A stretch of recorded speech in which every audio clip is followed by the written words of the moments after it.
सिद्धि की शादी के बाद वो ससुराल चली जाती है। पीछे रह जाती है भाभी रानी। सिद्धि के ससुराल जाते ही भाभी कहती है, अरे वाह जी वाह, सारे कपड़े मेरे। हाय रे पैंट, अरे वाह वाह, मजा आ जाएगा। अरे ये सिद्धि की अलमारी के सामने खड़े होकर क्या बड़बड़ा रही है? जाकर देख मेहमानों को विदाई की मिठाई मिली कि नहीं। अब हाँ माँ जी, क्यों नहीं, लेकिन पहले कपड़े तो बदल लूं। अब रानी आ जाती है सिद्धि के उन कपड़ों में जो वो ससुराल जाने से पहले घर छोड़ जाती है। अरे रानी, कुछ दिन रुक जाती। अरे ये तो सिद्धि बिटिया को मैंने ही दिया था, बड़ा ही फबता था उस पर, तुझ पर तो कुछ खास नहीं लग रहा। अब वो ना मेरे सारे कपड़े गीले थे तो सोचा पहन लूं। वैसे भी सिद्धि को कौन सा भी पुराने आउटडेटेड कपड़ों को पहनना है। वैसे भी ये सूट तो मैंने तभी पहना था, वैसे खास है भी नहीं ये। हाँ ठीक है, लेकिन ना मेरी सिद्धि पर तो जमता था। सारे मेहमान चले जाते हैं और सिद्धि ससुराल से मायके पहली बार आती है।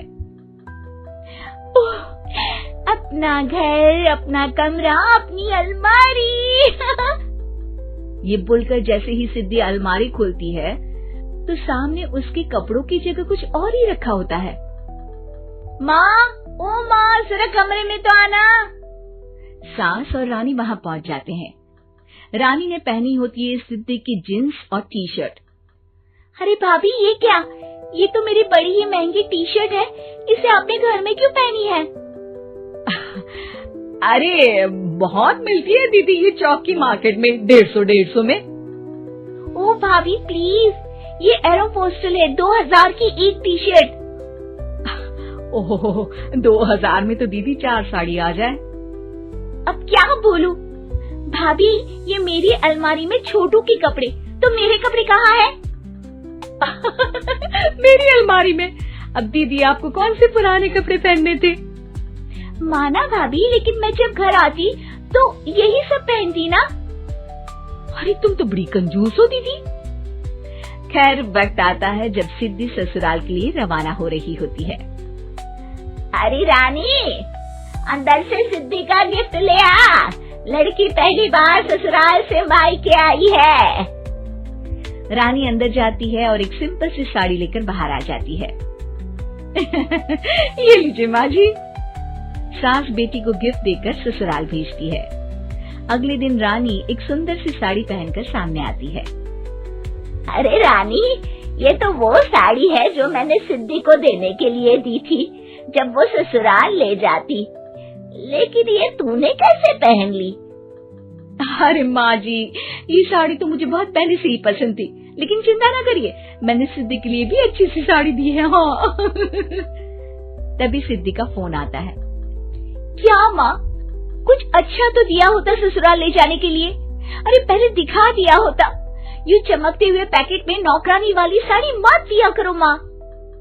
अरे बेटे, वो तेरी भाभी ने ना गलती से उससे पैकेट बदल गया। हाँ, मैं कल ही तेरे भाई के हाथ से तेरा वाला पैकेट भेज दूंगी। अरे रहने दो माँ, आई एम श्योर भाभी ने अभी वही साड़ी पहनी होगी जो तुमने मेरे लिए रखी थी।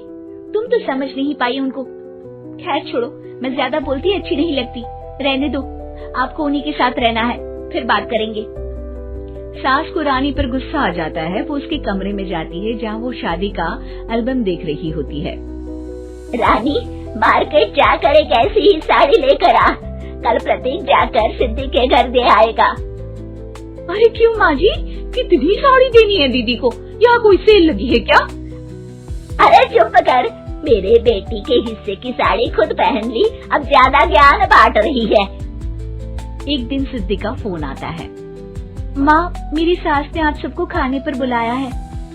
सारे लोग सिद्धि के ससुराल पहुँचते हैं। खाना खाकर वो लोग निकल रहे होते हैं कि सिद्धि की सास सभी को गिफ्ट देती है। अरे बहन जी, बेटी के घर का खाना खा लिया, यही बहुत है जो आप ऊपर से गिफ्ट भी दे रही है। अरे बहन जी, आप भी कहाँ इन बातों पर विश्वास कर रही है। सास सभी को गिफ्ट देती है, लेकिन रानी को जो साड़ी देती है वो अजीब सी हरे रंग की लाल रंग के बड़ी छाप वाली होती है। अरे छी, ये कौन पहनेगा? सासू माँ को तो जरी वाली इतनी सुंदर और मेरे लिए ये नौकरानी वाली। अरे भाभी, दरअसल मैं जब भी घर आती थी आप वापसी में ऐसी ही साड़ी देती थी ना, तो माँ ने सोचा कि आपको आपकी पसंद की ही साड़ी क्यों ना दी जाए। बेचारी रानी, बोलती भी तो क्या। सिद्धि और सास रानी का चेहरा देखकर हंसने लगती है, तो रानी समझ जाती है कि अपने ही बिछाए जाल में वो फंस चुकी है।